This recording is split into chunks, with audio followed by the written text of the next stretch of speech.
Yo, she'ra bo'laman, shu yerdaman. Xo'p. O'sha kechagi aytgan surunkali nima kamayganda ancha. Ancha kamayib nima qildi, o'sha tilga, tomoqqa e'tibor berdim. Boshida ancha qiyin bo'ldi, lekin e'tibor chalg'ib ketar ekan, e'tibor qilsa titrashni Baribir chalg'iydi. boshlaysan. Bu narsaga o'rganmagansiz siz. Ha, ancha sekin-sekin ko'paytirib boryapman. 5 sekund, 10 sekund bo'lsa ham. Qancha ko'paytirsam shuncha yaxshi.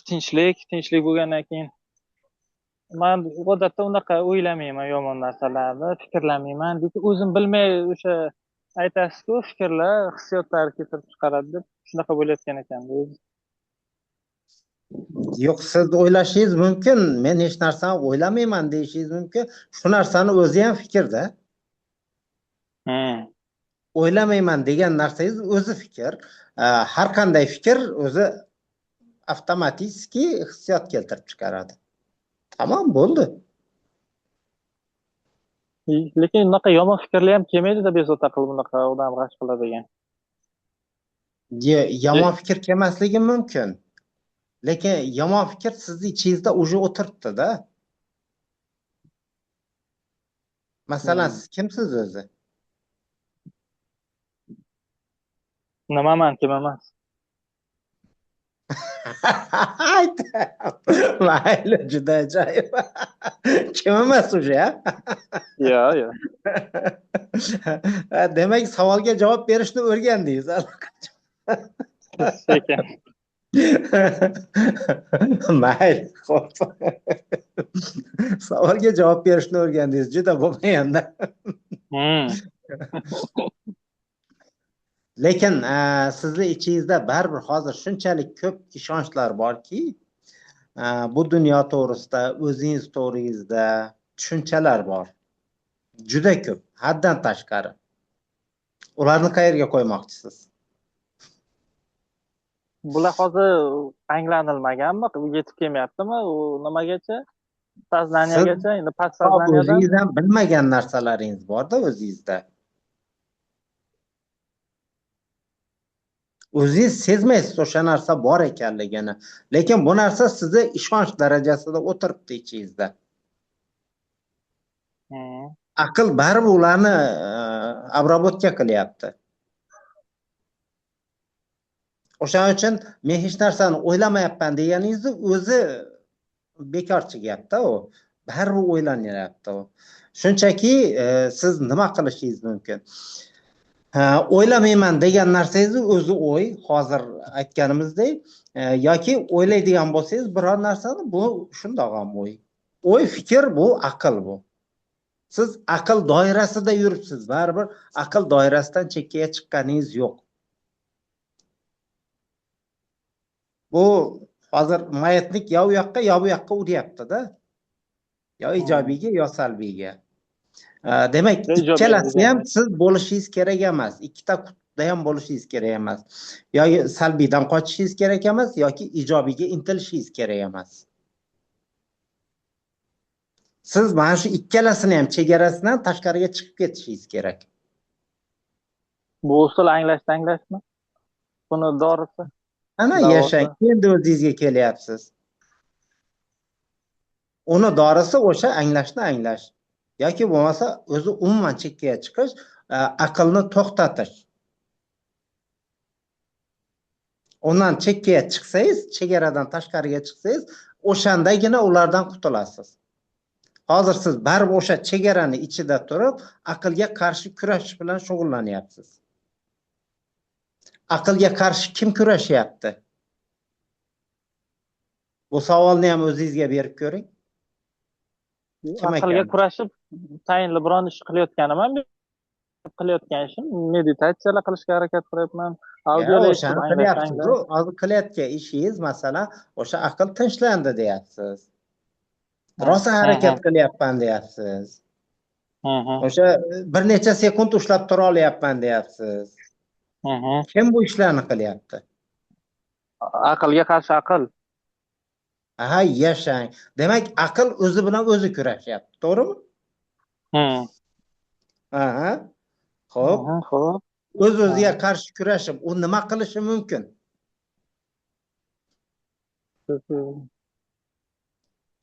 Yarmisi Hech kamayar. nimaga erisha olmaydi. Hech Hmm. nimaga erisha olmaydi. Faqat o'z-o'zingizni aldaganingiz qoladi. Aql yordamida mana shunday o'zingizga o'zingiz qarshi kurashishingiz natijasida.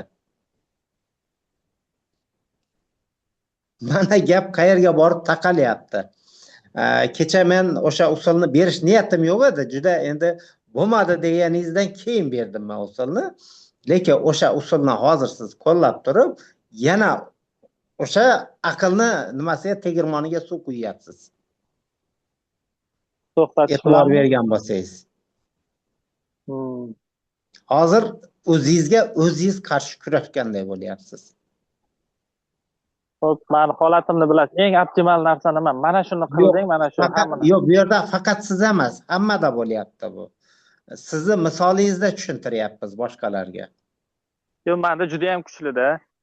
Yo'q, sizda ham kuchli, boshqalarda ham xuddi shunday holat. Hali hech kim biror joyga borgani yo'q. U chegaradan chiqib.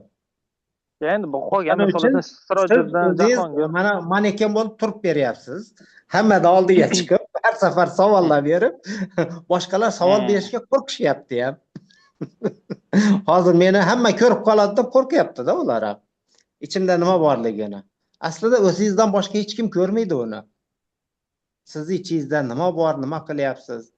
Lekin shunisi borki, siz o'zingizga qarshi o'zingiz kurashyapsiz. Aql aqlga qarshi. Tushunmadim. Xudo xolos. Yechim topamizmi shu suhbat jarayonida? Yechim allaqachon bor. Yechim o'sha anglashni anglash. Lekin siz ungacha yetib bora olmayapsiz. Eng asosiy muammo shunda. Buni yetib borishni bittagina yo'li bor, mashq qilishni davom etkazish. Har kun to'xtamasdan mashq qilishni davom etkazaverish. Bo'ldi. Mashq qilyapman-ku, men xuddi mashq qilmayotgandekman-da. Bu tabiiymi? Mana nima mashq qilasiz? Mashq emasda, xuddi hech nima qilmayotgandekman-da. Yo odatga aylanib qolyapti. Bu qolyotgan mashq ham emas-da. Hozir qilayotgan ishingiz mashq emas bu. O'zlikni anglash nima desa bo'ladi? Masalan, o'zingizdan o'zingizgacha hech qanday yo'l yo'q-da. Nol masofa. Unga yurilmaydi. Siz o'zingizga qaytmoqchisiz. Shunchaki bu mashq deb hisoblanadigan narsa emas-da. Siz o'zingizni tabiiy holatingizga qaytmoqchisiz. Shunchaki umringiz davomida uni ustini yopib tashladingiz, yashirdingiz. Endi o'sha yashirgan narsalarni shunchaki olib tashlab, o'zingizni aslingizga qaytmoqchisiz. Buni mashq deb ham bo'lmaydi-da. Bu uchun ko'p narsalar kerak. Mana o'zlaringiz aldayapsizlar oldin. Nima deydi? Ehtiyojlarni qondirib, aytdingiz-ku, oldingda maishat turgan bo'lsa, maishatni yig'ishtirib qo'yib, keyin men bo'ldirib qo'yib rivojlanishga o'taman desang, bu haqiqiy bo'ladi. Hozir o'zlaring aldayapsan dedingiz. Keyin energiyani ichga oqizish, bu shu narsa, shu fikrlar aylanyapti-da. Bu mana Mardon aka shuncha bilimlar bilan 8 oyda erishdi. Biz qachon erishamiz? Qarang, sizga biror narsaga erishishga intilish bo'lishi kerak emas. Sizda hozir intilish bor. O'sha narsaga harakat qilyapsiz, unga yetib borishim kerak. Zo'riqyapsiz-da, o'zingizni zo'riqtiryapsiz. To'g'ri. O'sha jarayonga aql aralashyapti. Aql aralashgandan keyin u o'zi bilan o'zi kurashyapti hozir. Xuddi qandaydir katta ish qilayotganga o'xshab ko'rsatyapti-da. Bu aqlni qilayotgan ishi o'z-o'zingizni aldash bu. Shunchaki bu bir martagina qilinadigan ish-da bu. O'sha uni chegarasidan shunchaki chiqsangiz bo'ldi. Bir marta chiqib olsangiz, u holatni eslab qolasiz. Keyin o'sha holatga yana qaytaverasiz. Bu holatga anaqa ishlatsa bo'ladimi? Personajni boshdan kechirish. bu holatga? Bemalol xohlagan narsani ishlatishingiz mumkin. Personajni boshdan kechirish bu shunchaki sizdagi o'sha hissiy zaryadlarni yo'qotish usuli bu. Hozirgi paytdagi misol bo'lib turganigada. Yo'q, mayli, bemalol agar sizda qandaydir zaryad bo'layotgan bo'lsa, u zaryadlarni yo'qotish uchun bemalol qo'llashingiz mumkin. Juda zo'r usul bu. Unda muammo yo'q. Bu zaryadlarni yo'qotish uchun. Biz hozir zaryadni yo'qotish to'g'risida gapirayotganimiz yo'q-da. Shunchaki o'sha zaryadlar bor, sizda o'sha aqliy ishonchlaringiz bor. Bularning hammasi bir bo'lib sizni pastga tortyapti. O'sha anglashgacha yetib borishingizga yo'l qo'ymayapti.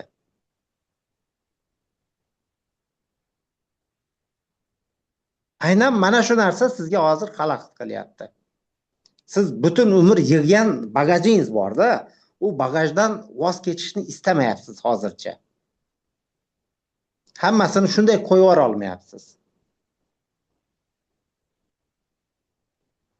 Qanday qo'yib yuboriladi? Shunchaki qo'yib yuborasiz.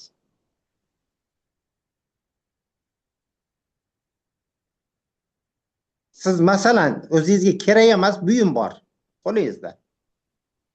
Shuncha yil ishlatdingiz. Endi roziman, bo'ldi, kerak emas, otib yubordingiz. Qanday qo'yib yubordingiz uni?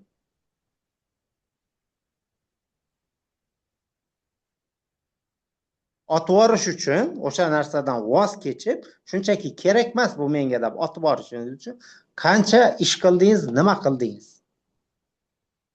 Hech narsa. Hech narsa-da. Bu yerda ham xuddi shu hech narsa shu. Hamma narsadan shunchaki voz kechish kerak. Shuncha payt siz hozir umr bo'yi qilgan ishingiz, nimalargadir ishondingiz shuncha paytgacha. Mana shu narsa menga baxt beradi dedingiz. Mana u narsadan omadim keladi dedingiz. Mana u narsaga harakat qiladigan bo'lsam, meni yaxshi ko'rishadi dedingiz.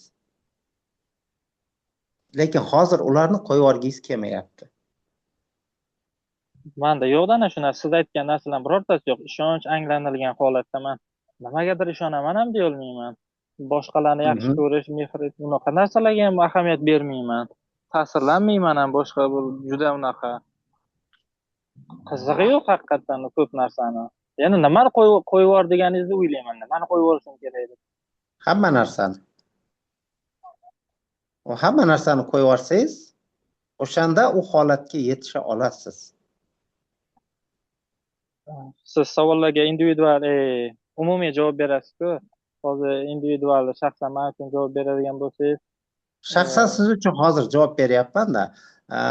Umuman hech narsa qilmasligingiz mumkinmi siz? Hech narsa qilmasligim? Hech narsa. Jismonanmi? Jismonan ham, aqlan ham, hissiy tarafdan ham umuman hech qanday ish qilmasligingiz. Shunchaki hamma narsani qo'yib yuborishingiz. Qanchadir bir necha kun muddat mumkin. Bir necha kun emas, hatto 1 minut ham qila olmaysiz bu narsani. Hozir masalan 1 minut o'ylamay turing. Ha, yo'q, xo'p, qilib bo'lmaydi. O'shani qanday qilishdi? Demak, qo'yib yubor desa, hozir siz qanday qo'yib yuboraman deyapsiz. O'ylamasdan tura olmayapsiz-ku. O'sha o'ylarni ham hammasini qo'yib yuborish kerak-da, ketish kerak ular. Ruxsat berish kerak. Siz hozir o'sha o'y fikrlarga qandaydir oltinga yopishganda yopishyapsiz-da. Xuddi u kerak narsaday. Vahima, qo'rquv, xavotirda ko'pincha menda boshqa boylikka o'sha vahima, qo'rquv, xavotiringiz bor, bilaman bu narsani. Lekin sizga bir qancha texnikalar berdim. Ularni o'chirish bo'yicha. O'sha vahima, qo'rquvlarni nimaga undan foydalanmayotganingizni sababini ham ayta olasizmi? Ayta olaman. Ulardan foydalanish uchun kuchli hissiyot kerak deyilyapti. Xo'sh. Kuchli hissiyotni surunkali menda kecha tushuntirib berdim. Unaqa narsani chaqira olmayapman. Tushundim, bo'pti. O'sha narsani sizda yo'q deylik. Lekin personajni boshdan kechirish. Qanday kuchli hissiyot kerak buning uchun?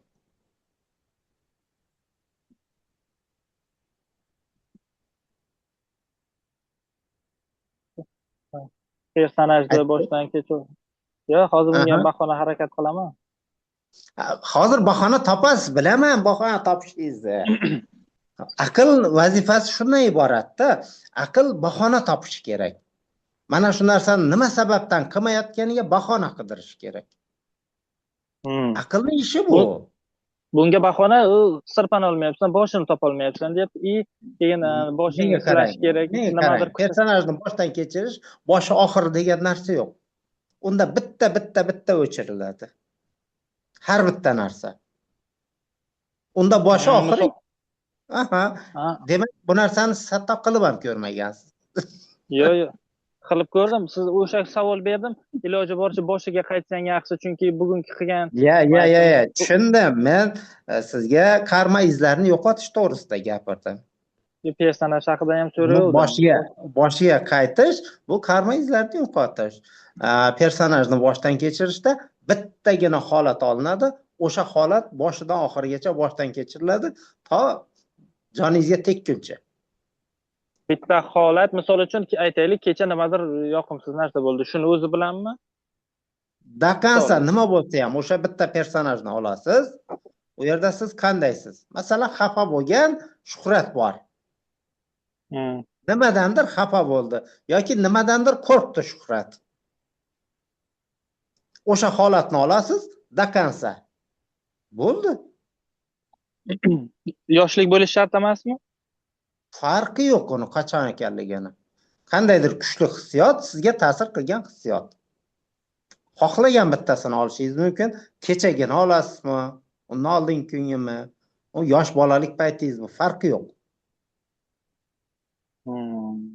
Lekin sizga qattiq ta'sir qilgan narsa bo'lishi kerak. Lekin bu shunchaki bittalab o'chiradi-da. Agar o'sha bittalab o'chiraman desangiz, bemalol shug'ullaning. Bunda shart emas, o'sha narsani optim zanjiri bilan o'chiradi. Yo'q, karma izlariga nima, buni personajdan keyin o'sha o'tishi mumkindir. Ijobiy hissiyot. Bunisini ko'ring. Personajni boshdan kechirish bilan shug'ullaning. Muammosi yo'q. Bemalol. Odatda natija biron haftada, qarang.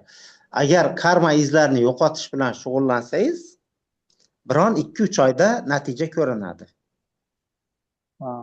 Personajni boshdan kechirishni, shug'ullanishni boshlasangiz, taxminan 1-2 yillardan keyin natijani olasiz. Sabab nimaligini bilasizmi? Masalan, sizda hozir yashirin o'sha zaryadlar juda ko'p. Shundayki, masalan, sizni boshingizdan o'tgan o'sha narsa, siz o'sha narsani sezgansiz, o'sha paytda bu narsa yoqmagan.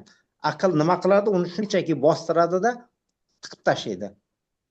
Ong ostiga. O'sha yerda yotaveradi u. Siz uni qayta bu yoqqa chiqarmaysiz. Uni qayta his qilishni istamaysiz siz.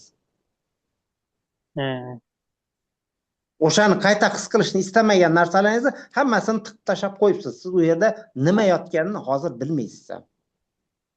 Uni agar shunday o'ylab ko'rsangiz, hatto xayolingizga kelmaydi. Esingizda yo'q bu narsalar. Lekin uni o'sha yuza qatlamini esingizda bor nimanidir eslasangiz va uni o'chirishni boshlaydigan bo'lsangiz, u tagidagi qatlam keyin chiqib keladi. Keyin yana boshqa narsalarni eslay boshlaysiz.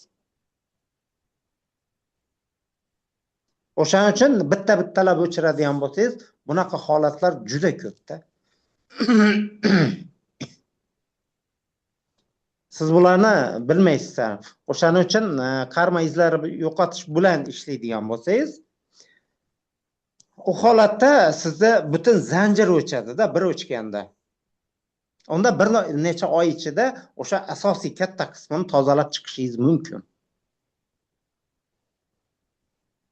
Siz hozir menda yaxshi hissiyot yo'q, o'sha yaxshi holat yo'q deyapsiz. O'sha yaxshi holatlar sizda bo'lgan, bularni hammasini olib borib tiqqansiz. Siz ularni ham ko'rishni, yuzaga chiqarishni istamaysiz. Ular bilan shug'ullanishni boshlash kerak. Demak, o'sha ijobiy holatlarni siz o'zingizda qidirishni boshlang. Eng oldin mana shular bilan shug'ullaning. Ijobiy holatni hozir siz uchun qanday bo'lsa ham birorta ijobiy holat, hech qachon bo'lmagan meni hayotimda ijobiy holat kuchli degan narsani o'ylashingiz kerak emas. Yo'q, bo'lgan. Hozir ularni Juda ko'p haqida bo'lgan. o'ylasam, effekti Juda yo'q. ko'p bo'lgan. Shunchaki siz bularni o'ylashni istamaysiz. Bular haqida o'ylashni istamayapsiz. Shunchaki o'sha narsani birortasini topasiz, o'sha yaxshi holatni, ijobiy holatni va uni kuchaytirishni boshlaysiz. His qilasiz oldin tanangizda qanday his qilinadi, o'sha paytda nimalarni his qilgansiz, nimani ko'rgansiz, nimani eshitdingiz, tanada qanday hissiyot bor edi. Bularni hammasini tiklab olasiz. O'sha paytda qanday hid bor edi. Kiyimingiz qanday edi, o'shangacha ham eslash kerakda, o'sha ijobiy holatni. Eslaysiz, eslab bo'lganingizdan keyin agar mana shu holat 2-3 barobar kuchliroq bo'lganda qanday his qilingan bo'lar edi? Savol qo'yasiz. Va sun'iy ravishda uni kuchaytirishni boshlaysiz, hissiyotni. Masalan, aytaylik, ko'krakda qandaydir hissiyot paydo bo'ldi, o'sha ijobiy hissiyot. 2-3 barobar kuchliroq bo'lsa qanday bo'lar edi? Demak, mana uncha kengaygan bo'lar edi. Yana bir pas uni his qilib turganingizdan keyin yana 2-3 barobar kuchliroq bo'lsa qanday bo'ladi? Mana uncha bo'lar edi. Yana ham kuchliroq bo'lsa, mana unday bo'lar edi. U tanangizga sig'maydigan darajagacha olib kelish kerak o'sha qandaydir hissiyotni. Ijobiy hissiyotni boshidan kuchsiz bo'lishi mumkin, lekin uni siz sun'iy ravishda kuchaytirishingiz mumkin-ku istagan narsani. Shunchaki xayolda virtualni kuchaytirish mumkin. Uni sizga hech kim tayyor holatda juda kuchli hissiyotni sizni oldingizga olib kelib qo'ymasligi mumkin. Bo'ldi. Uni kuchaytirish qiyin ish emas, istagan bir hissiyotni. Shunchaki o'shani his qilib turgan holatingizda 2-3 barobar kuchliroq bo'lganda qanday his qilgan bo'lar edim? Savolni qo'yasiz, u o'z-o'zidan kuchayishni boshlaydi. Unga sizni hech qanaqa aloqangiz ham bo'lmaydi.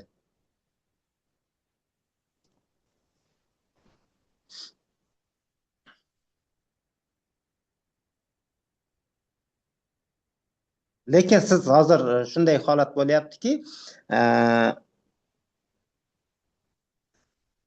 siz menga biron nima o'zingizni ID'ingizni, Telegram ID'ingizni tashlab yuboring. Sizda o'sha yashirin aspektlar juda kuchli. O'sha kursga sizni qo'shib qo'yaman. Bo'ladimi? Bu narsalar bilan shug'ullanib boshlaysiz. Shuhrat.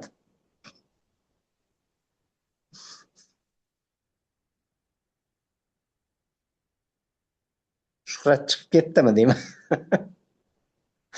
Bo'pti, mayli, chiqib ketgan bo'lsa. Bir narsadan voz kechish. Bugun shunaqa suhbat bo'lib qoldi. Qo'shni ustalar bor, kassa profili. 15 yil kompressorni ishlab berdi, olgan edim, zo'r ekan. Nima qilding? 15 yil ishlatib berib yubordim. Bittasiga yangisini oldim deydi. Yangi chalab chiqib ketganim. Yana bittasi 12 yil ishlatdim deydi. O'sha narsadan anu ishlatib, buni suvini siqib olib deydimi, nima deydi? Oladiganini olib bo'lganda, keyin undan voz kechgan. Endi qiziq emas deydimi, boshqami? Oddiy. Xuddi o'sha narsa shu. Personajni boshdan kechirish ham xuddi shunday qilinadi. Suvni siqib olasiz. Kechganda ham boshqa birovga berib yuborgan, shogirdlariga ham nima anaqalarga berib yuborganda. Mayli kimga bersa ham. Lekin o'sha personajni boshdan kechirish ham xuddi shunday amalga oshiriladi. Siz uni siqib suvini olasiz. O'sha holatni oxirigacha. Keyin bemalol. Undan keyin holatida shunda ham qanaqadir babu esida qolganu, men bunga berdim, men menga berdim, ana ishlatyapti degan narsa qolganda esidan chiqmagan, balkim prosta shu fikr keldi. Endi nima desa bo'ladi? Juda ko'pchilik odamlar buyumlarga ko'ngil qo'yadi. O'sha yaxshi ishlaydigan, o'ziga yoqqan narsasiga ko'ngil qo'yadi va uni hamisha o'ylab yuradi. Aslida kerak emas. Hatto qandaydir buyum ekan u. Mana u tanangiz ham ertaga siz bilan qolmaydi-ku. Buyum alohida narsa, u jonsiz narsa. Hatto tanangizni ham ertaga topshirib ketishingiz kerak. Bu narsalarning hech qaysisiga ko'ngil qo'yish kerak emas. Ularni hayotda ishlatishingiz kerak. Oldingizga kelishi mumkin hayotingizda. Bu narsalar bor. Oling, ishlating, unga hech kim qarshilik qilmaydi. Faqat bu narsalarga ko'ngil qo'yish kerak emas. Eng katta muammo mana shu dunyoga ko'ngil qo'yishdan bo'ladi. Masalan, juda ko'pchilik odamlar hozir ham sizlarni o'zingizda ham bo'layotgan holat, nimagadir erishgingiz bor. Dunyoda nimagadir erishmoqchisiz. Niyat bor. Masalan, hozir mana shu nimaga rivojlanishni, meditatsiya qilishni harakatini qilyapsiz-ku, men sizga xuddi bu narsadan voz kech deganday bo'lyapman-da. O'sha nimagadir erishishdan voz kechishni men sizdan talab qilayotganga o'xshayapman. Hammangizni ichingizda mana shu gap bo'lyapti. Aslida men bu narsadan birortasiga qarshi emasman. Istagan ishingizni qiling. Xohlagan narsangizga erishing. Erishganda ham boy bo'lib keting. Qayerga qo'yishni bilmay qoling. Keyin kelasiz. Ana qarang, o'sha narsani hammasini ko'rib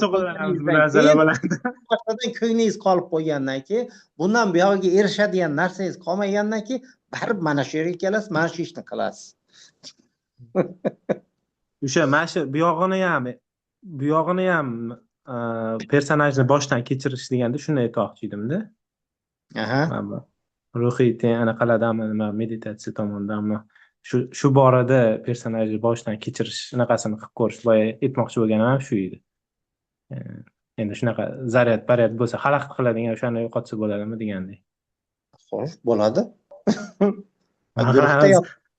Guruhda hammasi bor bu narsalarni. Ochib ko'r. Videosi polni tashalgan turibdi. Hozir uni qaytadan qilib o'tirish keragi yo'q. Shunchaki videoni qo'yasiz, qadamma-qadam ketilgan o'zingiz o'sha narsani joyiga qo'yib, o'zingizda mashq qilaverasiz. Bu mustaqil qilinadigan ish. Uni doimo sizni kimdir yo'l ko'rsatib turish shart emas. Yana bir narsa borki, biror narsani erishishdan voz kechishni keragi yo'q. Eng yomon odamlarni xayoliga kelib qolgan, mahkam o'rnashib qolgan narsa shundan iboratki, agar men mana shu ruhiy rivojlanish yo'lini tanlaydigan bo'lsam, dunyodan voz kechishim kerak, hamma narsadan. Qandaydir kambag'al bo'lishim kerak, mana yirtiq nimalarda yurishim kerak. Mana shunday fikr bor-da odamlarda. Aynan mana shu narsa sizni to'xtatadi. Shuhratda ham bor edi. Shuhrat hozir nimadir bo'lib chiqib ketdi. Lekin Shuhratda o'sha muammosi ham shundaydi. U nimalargadir erishishni istayapti. Siz ham erishishni istayapsiz. Bu yerda qatnashayotgan boshqalar ham erishishni istayapti. Lekin o'shanga erisha olmaganidan keyin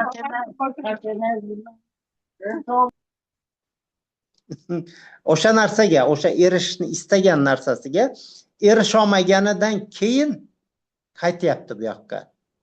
O'sha ruhiy rivojlanish yo'liga undan keyin kiryapti-da. Bu narsaga erisha olmadim, mana uni qilaman, mayli degan narsa bo'lyapti.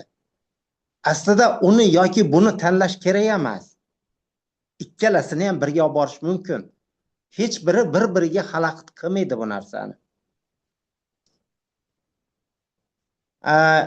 Men yaqinda bitta nimani ko'rib qoldim.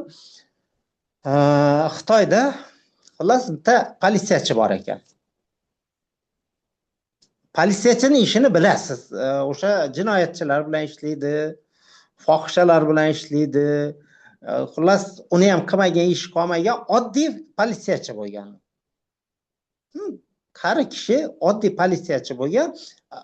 boshqa politsiyachilar nima ish qilsa, u ham shuni qilgan. Qilmagan ish qolmagan xullasda. U mana bu narsa gunoh ekan, bu narsani qilish mumkin emas, bu narsa unaqa ichishdan ham bo'lgan, chekishdan ham bo'lgan, hammasini yurgan ham, xullas qilib yurgan. Lekin nimadir bo'lgan, bir kuni u ishga chiqmagan. Endi qari odam baribir. Yoshi o'tib qolgan bo'lgan, juda qari emas u.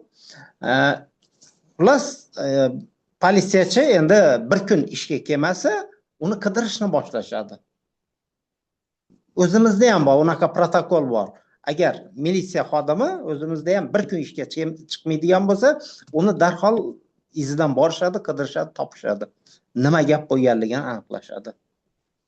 Demak, bir kun ishga kelmagan, ertasi yana kelmagan, uni qidirib uyiga borishadi. Eshigini buzib ochib kirishadi. Kirishsa, o'sha nimada u allaqachon o'lgan bo'ladi. O'lganda ham qanday o'lgan bo'ladi? Mana nimada buddizmda radujnoye telo degan narsa bor. Kamalak tanasi degan. Ya'ni tana umuman buzilmaydi. Kamalak tana orqali o'lish buddizmda eng oliy holat hisoblanadi. Ya'ni o'sha politsiyachi shunchaki yashirin yo'q bo'lgan. Lekin politsiyachilik qilgan. Uni nima qilayotgan, nima bilan shug'ullanayotganligini hech kim bilmagan ham hatto. Oddiy odamlarda yashagan, oddiy politsiyachidek nima ish qiladigan bo'lsa qilgan. Ichish, chekish, ayollar bilan yurish, boshqa hammasi bo'lgan. Lekin u o'sha eng buyuk hisoblangan holat buddizmda o'sha kamalak tana orqali o'lgan. Ya'ni bu holatda shunday bo'ladiki, ruh shunchaki chiqib ketadi, tana buzilmasdan qoladi. Hatto oylab ham tana parchalanib ketmaydi. Bir necha oylab saqlanib turadi. Ya'ni o'z-o'zidan mumiya holatiga o'tadi tana. Bu eng oliy holat hisoblanadi. Bu o'z-o'zidan bo'ladigan oddiygina narsa emas bu. Demak, o'sha ishlarni qilib turib ham bemalol shu ishni qilish mumkin. Siz agar biron bir narsaga erishishni istasangiz, qandaydir maqsad qo'ysangiz va o'sha maqsadingizga erishishni istasangiz, masalan, boy bo'lgingiz bor. Pulni o'ngga chapga sochib yurish niyatingiz bor. Qiling buni ham. Muammo emas. Mana shu narsa sizni ichingizda armon bo'lib ketishi kerak emas. Bu hayotda nimaga erishish mumkin bo'lsa, hammasini qiling. Unga erishishingizga sizni mana ruhiy rivojlanishingiz, qandaydir kamolot yo'lida yurishingiz hech qanaqa qarshilik qilmaydi. Bu ikkalasi bir-birini to'ldiradigan narsa.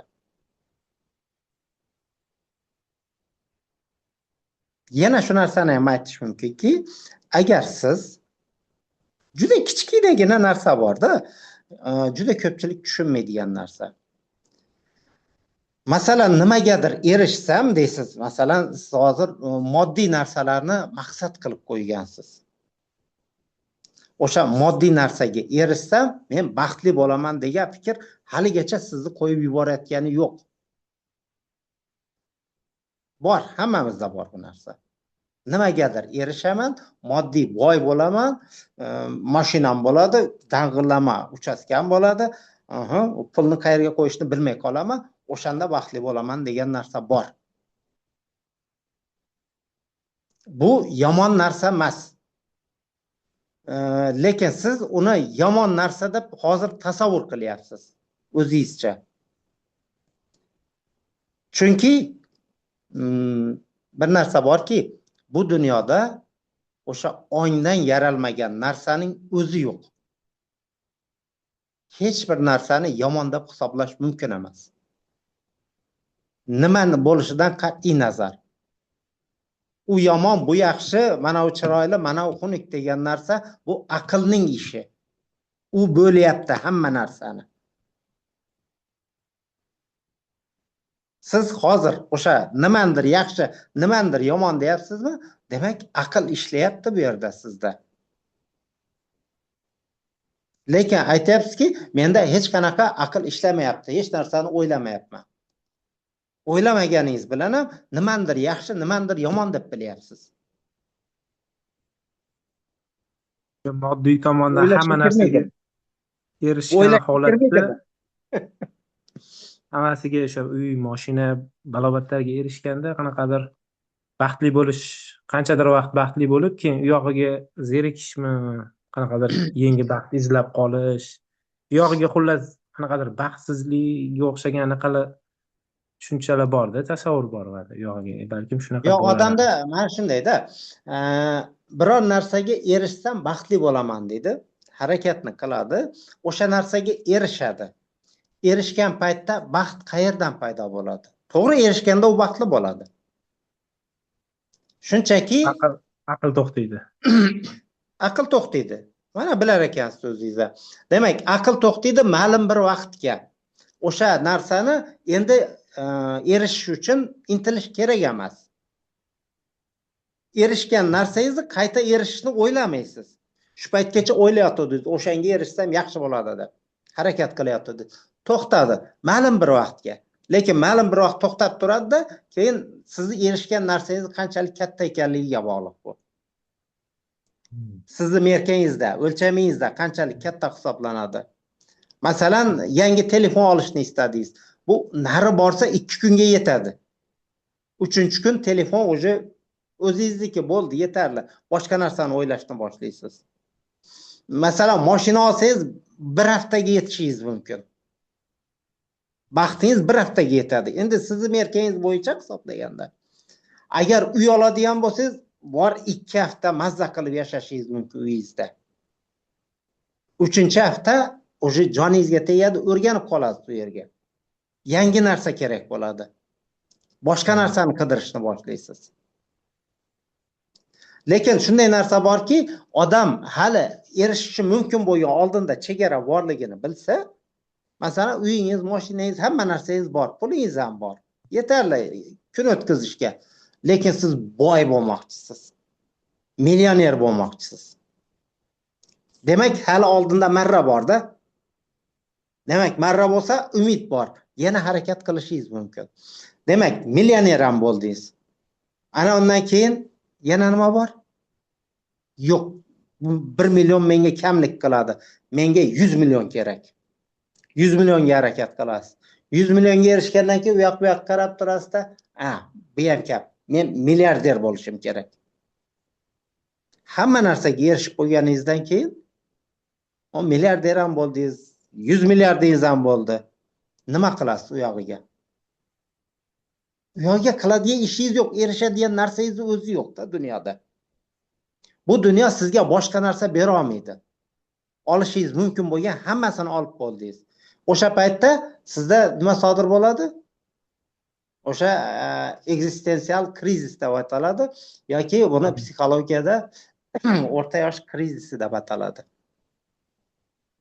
Odatda odam 35-40 yoshlarga yaqinlashgan paytda dunyoning ma'nosini qidirishni boshlaydi. O'sha eksistensial krizis o'sha paytda boshlanadi. Ya'ni men shuncha qildim, harakat qildim, mana oila qurdim, bolalarim bor, uy qurdim, mashina oldim. Maqsad nima? Yana nimadir yetishmayapti-da. Hamma narsam bor, yetishmayapti menga. O'sha yetishmayotgan narsa nima? O'shaning uchun 35-40 yoshdan keyin odamlarda turli xil psixik o'zgarishlar boshlanadi. O'sha chapga yurishlar, bo'lar bo'lmas ichishlar, chekishlar o'shandan keyin boshlanadi. Chunki odam o'zini dunyoga kelishidan maqsadni topa olmaydi. O'sha maqsadni topa olmagandan keyin ketdi u yog'iga. Boshqa taraflarga o'ynab ketishni boshlaydi. Aynan mana shu yerda shu narsa kerak-da, o'zlikni anglash o'shaning uchun kerak. O'zlikni anglasangiz, kim ekanligingizni, nima ekanligingizni anglasangiz, umuman dunyoni sizga qizig'i yo'q. qizig'i yo'q, lekin xohlagan ishingizni qilish imkoniyatingiz bor u paytda. O'shani aytayotganim, demak, odamlar shunday nima qilishadiki, o'sha biror narsaga erishsam baxtli bo'laman. Lekin aslida dunyoda buni teskarisi bo'ladi. Hamisha ham baxtli bo'lsangiz erishasiz. Agar siz ichingizda baxtli bo'lsangiz erishasiz. Baxt tashqaridan kelmaydi. Baxt sizni ichingizda. Budda ham aytgan, baxtga erishish mumkin emas. Baxtning o'zi yo'l. Ya'ni baxt yo'l bu, sizni maqsadingizga erishishga olib boradigan yo'l baxtdan iborat. Oldin siz o'zingiz ichingizdagi o'sha baxtni topish kerak va o'sha orqali qolgan ishlaringizni qilishingiz, istagan maqsadingizni qo'ying u yog'iga. Farqi yo'q. Istagan maqsadingizga o'sha baxt orqali yetib borishingiz mumkin. Yoki anglashdan anglash orqali yetib borishingiz mumkin. Hozir biz qilayotgan ishimizni siz hali juda yaxshi tushunmadingiz shekilli. O'sha har kim meditatsiya qilyapmiz. Meditatsiyani oxiri qayerga borishini juda ko'pchilik hali tushunmayapti. Masalan, o'sha anglashni anglash holatiga o'tdingiz deylik. O'sha holatga borganingizdan keyin biz niyat qilishni o'rganyapmiz, e'tibor bergan bo'lsangiz. Mehr, muhabbat, yaxshilik ko'paysin degan narsani niyat qilishni o'rganyapsiz har kun. Xo'p, mayli, o'sha holatga yetdingiz. O'sha joyda siz niyat qiladigan joyingizda. Anglashni anglash holatidasiz. Boshqa niyat ham qo'yishingiz mumkin-ku. Aynan shuni emas. Hozir biz hammaga yaxshi bo'ladigan narsani niyat qilyapmiz. Lekin o'sha joyga siz o'zingizni niyatingizni qo'ying. Qandaydir erishishingiz istagan narsangiz bordir sizda. O'sha narsani amalga oshganligini niyat qiling. Allaqachon o'sha narsa amalga oshdi. Anglashni anglash holatidan turib. Bu holatda shunchaki mexanizm ishga tushib ketadi.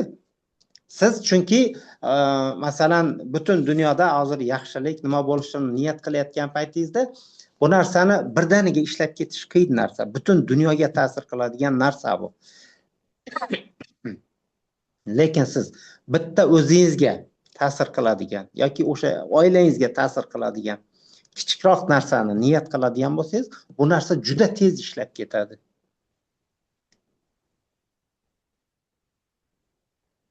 Bundan ham oson bo'lishi mumkin emas. Shunchaki endi siz maqsad qilishingiz, oldingizga biron nima qo'yib unga intilib yotish shart emas. Qandaydir holatlar sodir bo'lishni boshlaydi, o'z-o'zidan o'sha narsa hayotingizga qanday kirib kelganini bilmaysiz. Hattoki unga qanday erishish kerakligini ham bilmaysiz. O'sha holatda shunchaki niyatni o'zingiz to'g'ri qiling. Mana shu narsaga erishishim kerak degan narsa to'g'risi ishlamaydi. Allaqachon erishilganligini niyat qilish kerak bo'ladi. Bundan tasavvur qilgan, o'sha orzu qilgan narsalarim, ya'ni yoshroq paytlarimda avtomatik bo'lib ketardi-da. Kino ko'rganda, kinoda prosta rol o'ynagan, yurarim prosta bo'lib ketardi-da. Lekin endi har xil fikr keladi-yu, ya'ni yomonroq, anaqaroq xayollar ham kelardi, ular ham bo'lib ketardi-da. Keyin mana shu narsadan sal cho'chib qolganman. Qanaqadir yo'l yopilgandek bo'lgan, bir tomondan yaxshi ham bo'lgan. Chunki endi xayolga har xil narsa kelardi-da.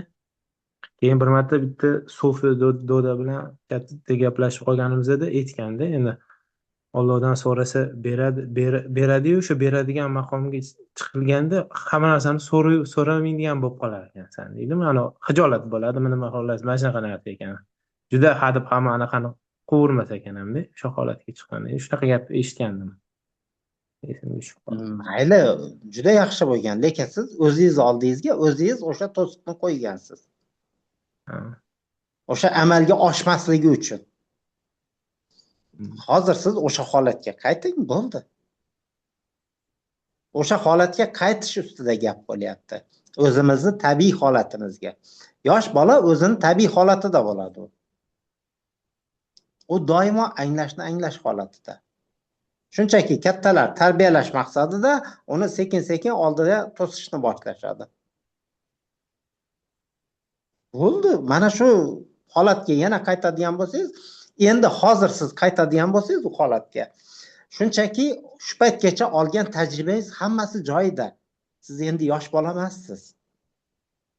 U yosh bola paytingizda hayolingizga har narsa kelishi mumkin edi.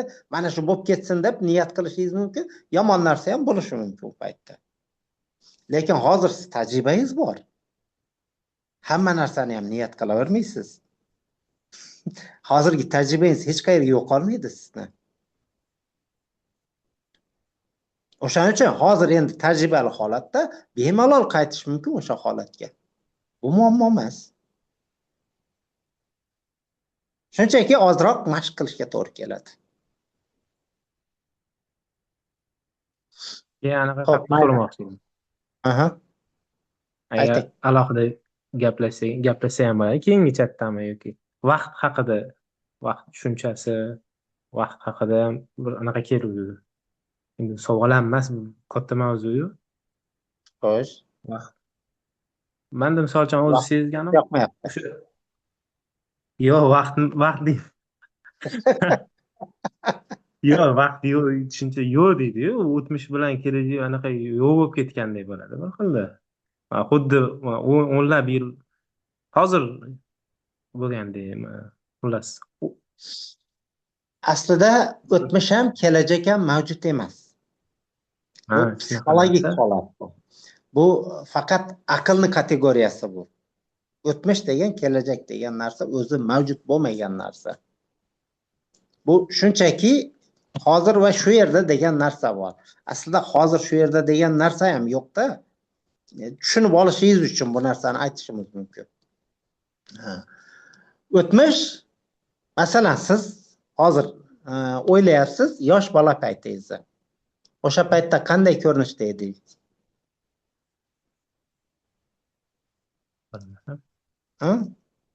Bo'yi mana unchakkina bola bor edi. To'g'rimi? O'shani siz hozir ko'z oldingizga keltiryapsiz. Kichkina kiyimchalari bor edi. O'sha bola hozir sizni ko'z oldingizga kelyapti. O'tmish to'g'risida gapirganda. To'g'rimi? O'sha bolani mana yerga ekranga chiqarib yuboring.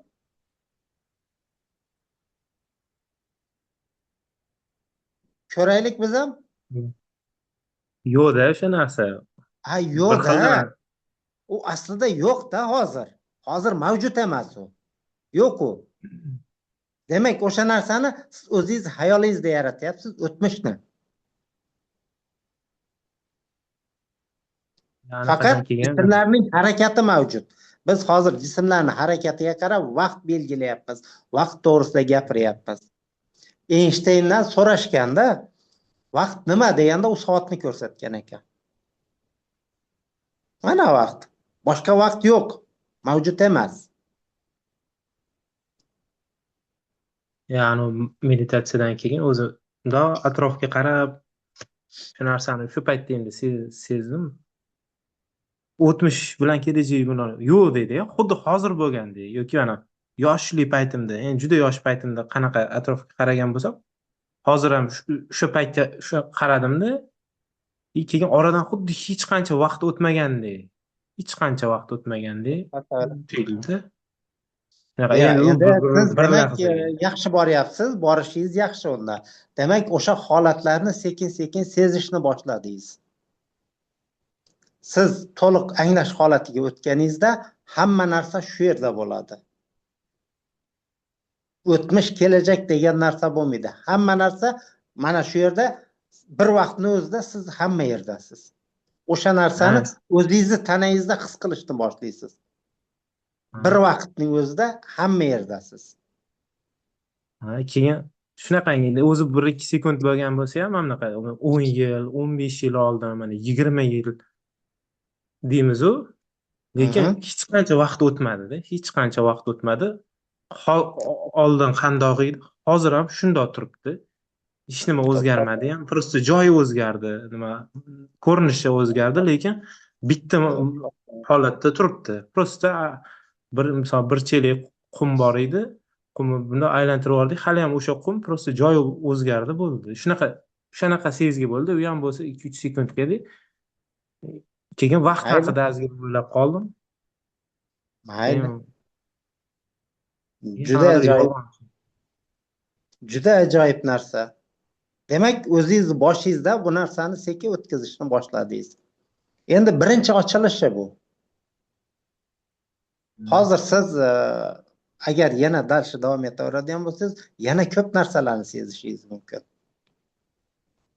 Muammo emas, juda yaxshi holat.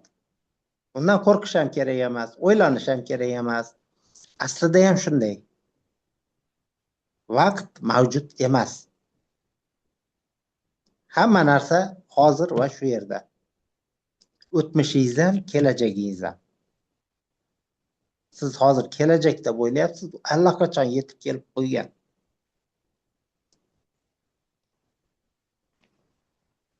Faqat shunday narsa borki, kelajakda sodir bo'lishi mumkin bo'lgan narsalar sizni hozir qilgan harakatlaringizga bog'liq bo'ladi. Qanday harakat qilasiz, o'shanga qarab u o'zgarishi mumkin. Karma shunday narsaki, siz nima qilishingiz oldindan ma'lum bo'ladi-da. Oldingi harakatlaringiz mana shu yerga olib keldi. Hozirgi harakatlaringiz o'sha holatdan o'zgartirmay qoldiradigan bo'lsangiz, yana qayergadir olib boradi. O'sha sizning harakatlaringiz davomida qandaydir o'zgarishlar sodir bo'ladi. Lekin siz o'sha karmani bo'lishi kerak bo'lgan narsani qilmasdan boshqa ish qilishingiz ham mumkin. Biz aynan hozir o'shani o'rganyapmiz. O'sha sizning karmangizda yozilgan narsani emas, sal boshqacharoq qilishni.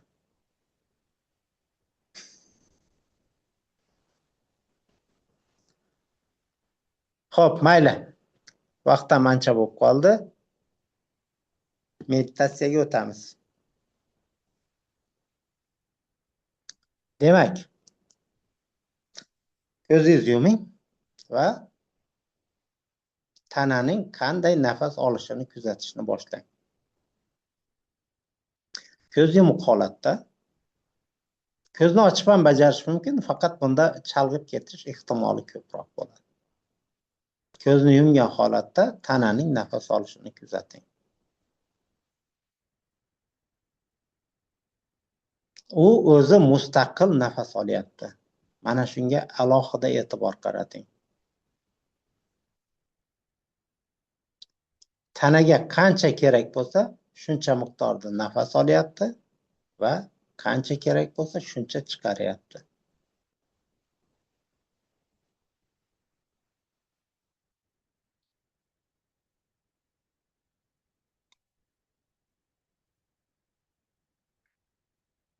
Bunga shunchaki e'tibor qarating va kuzating.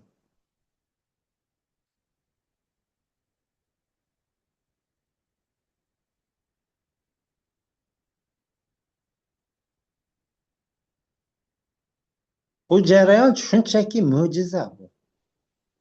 E'tibor bering. Tana o'zi nafas olyapti. Hech qanaqa tashqi turtkilarsiz, nazoratsiz.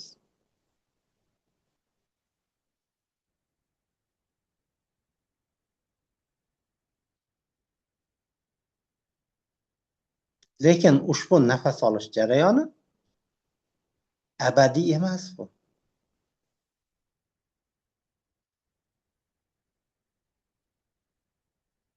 Hozir tanada nimadir borki, nafas olish davom etyapti. O'sha narsa tanadan chiqib ketsa, nafas olish ham to'xtaydi.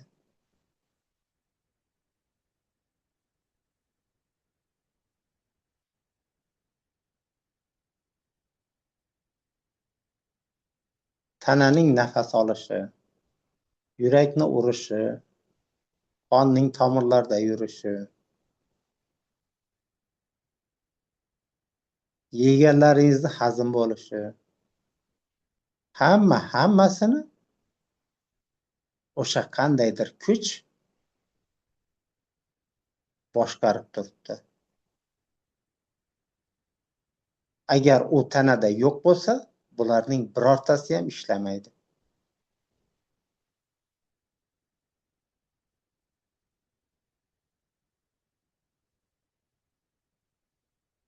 Tuproqdan paydo bo'lgan tana yana tuproqqa qaytadi.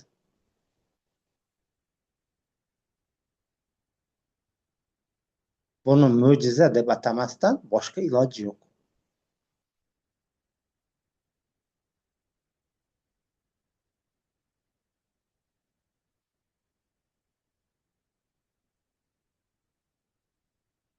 Tana nafas olayotganini kuzatyapsiz va shu paytda anglangki, nimadir tana nafas olayotganligini anglayapti. E'tiboringizni o'sha anglayotgan narsaga qarating.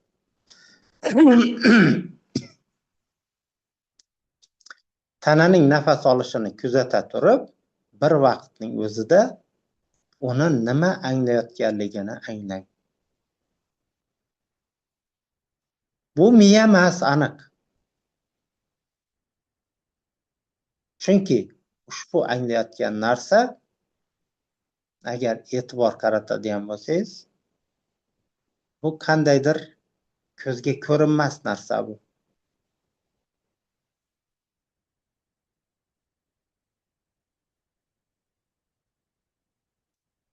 Uning o'lchami, shakli, rangi, hech qanday xususiyatlari yo'q. Uni qo'l bilan ushlash, ko'z bilan ko'rish mumkin emas. Bu shunchaki anglovchi bo'shliq.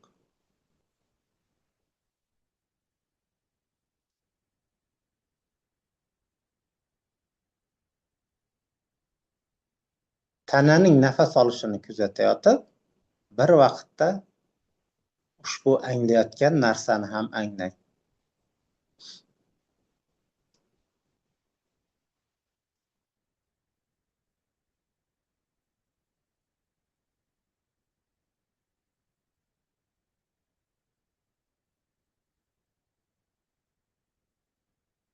Unga diqqat bilan qarang, kuzating. Ushbu anglayotgan narsaning o'zini nima anglayapti?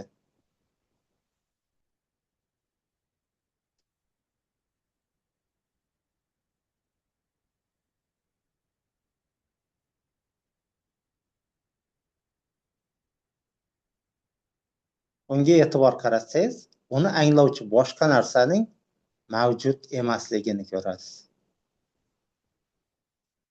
Shunchaki u o'zini o'zi anglayapti.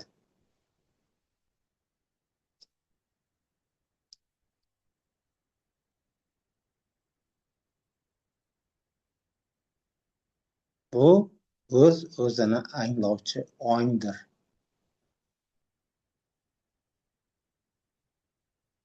Va ushbu ong aynan sizsiz. Bu haqiqiy siz.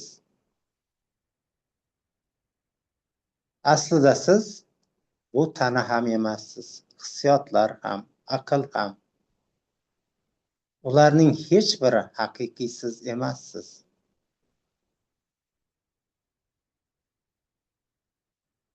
Haqiqiy siz o'sha anglovchi ongdir.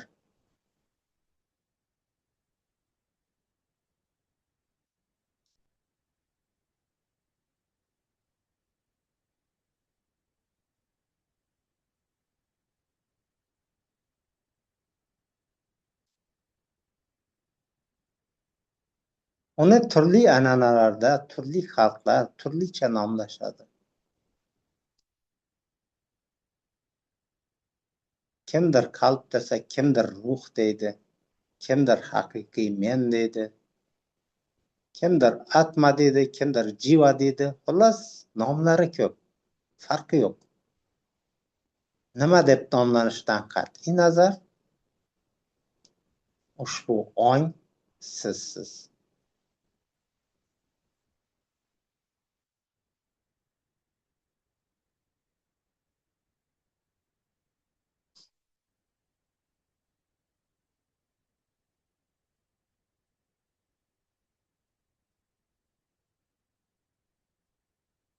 O'zingizni yagona ong sifatida anglagan holatda niyat qiling. Yagona ongda yaxshilik va mehr-muhabbat vibratsiyalari kuchaysin va asosiy ustun vibratsiyaga aylansin.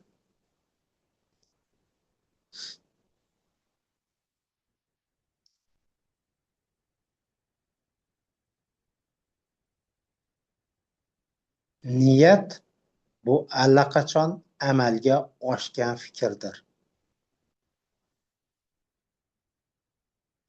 Shunday ekan, siz niyatingizni bildirishingiz bilan u amalga oshganligini sezing, anglang.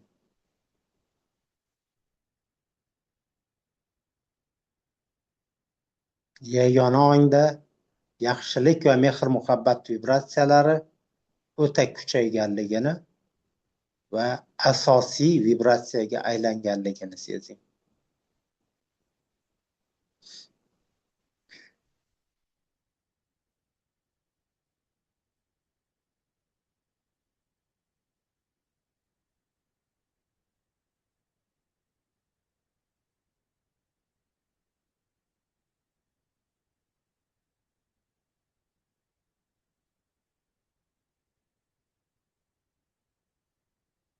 Ana endi shu vaqtning o'zida butun dunyo aholisi xuddi shu amaliyotni bajarayotganligini anglang.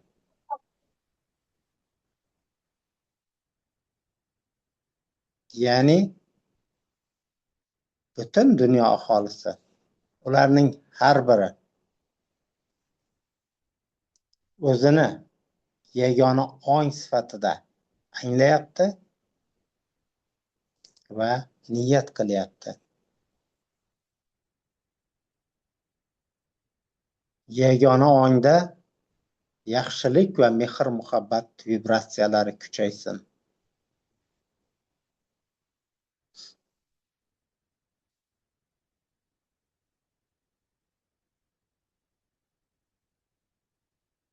Ushbu niyat shu zahoti amalga oshganligini anglang.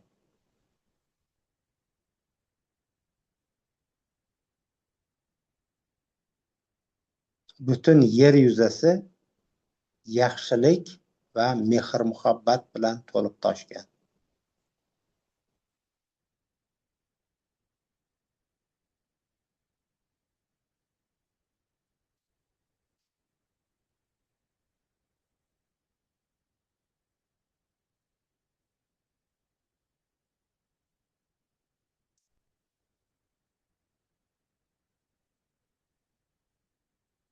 Ana endi yagona ong sifatida bu dunyodagi barcha odamlar hammasi siz ekanligingizni anglang.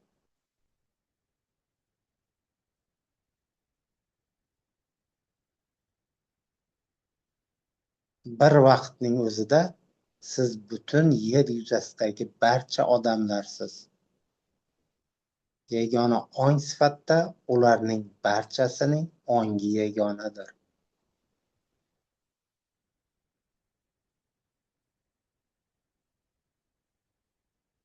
Bir vaqtning o'zida 8 milliard odam bo'lish qanday ekanligini eslab qoling.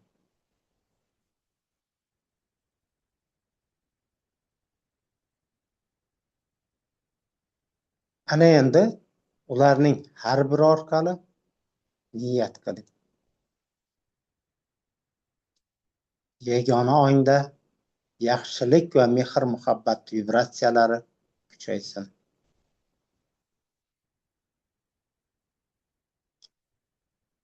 Ularning har biri orqali ushbu niyat bildirildi va u shu zahoti amalga oshdi. buni anglang.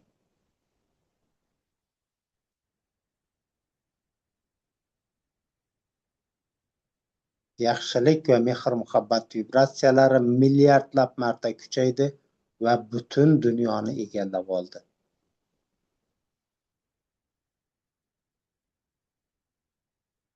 Bu narsa qanday sodir bo'lganligini anglang.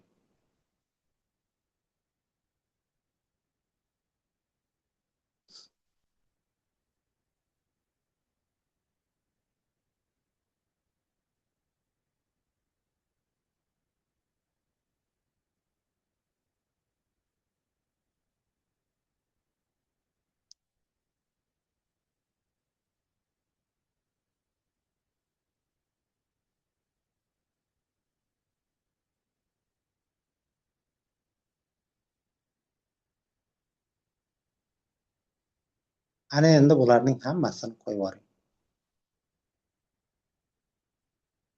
Va yagona ong ekanligingizni anglang.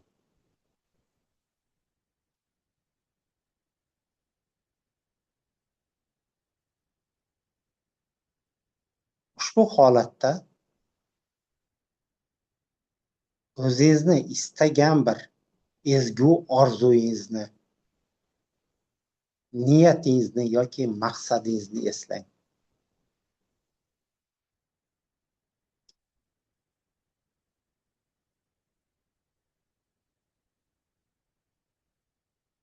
Va uning amalga oshganligini niyat qiling.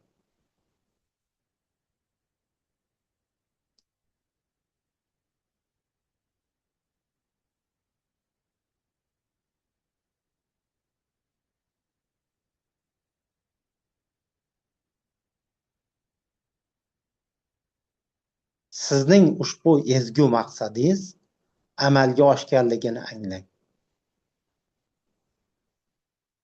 U allaqachon amalga oshib bo'lgan.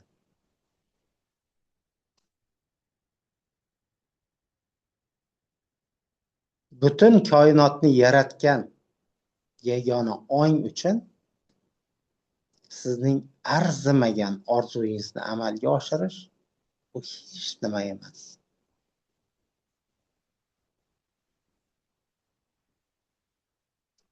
Shunchaki ushbu orzungiz yoki maqsadingiz qaysi yo'l bilan amalga oshishini siz bilmaysiz.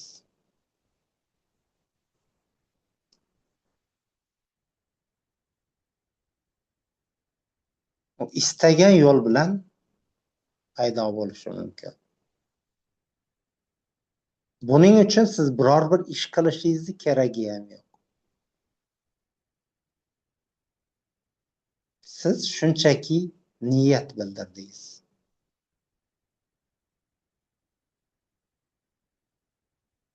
Yagona ong sifatida.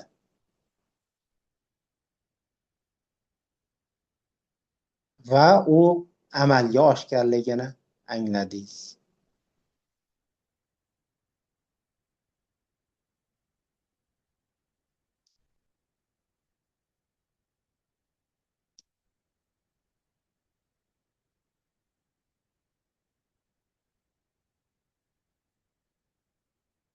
Ana endi sekin ko'zingizni ochishingiz mumkin.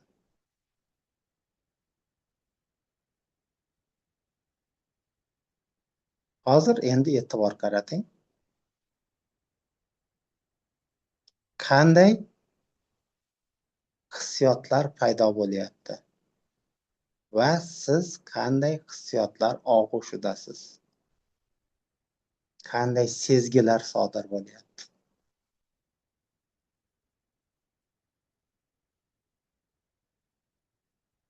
Hozir siz odatdagi holatingizda emassiz.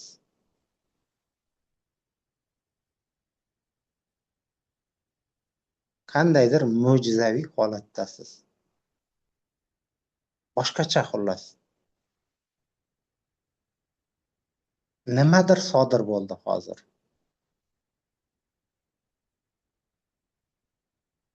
Nimadir sodir bo'ldi. U allaqachon shu yerda.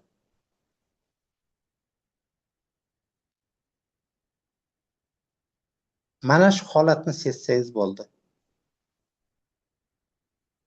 Sizning har qanday maqsadingiz amalga oshishi uchun mana shu holatni sezish, uning allaqachon amalga oshganligini sezish holati, his qilish holati, mana shu kerak. Aynan shu holatni his qilsangiz bo'ldi.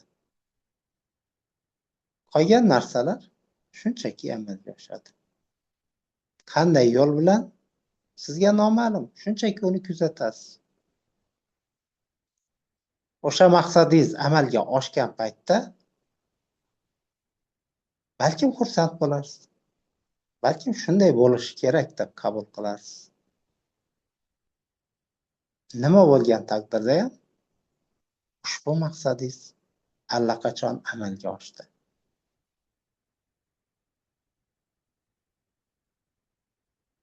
Sog' salomat bo'ling. Ertaga ko'risha olmaymiz.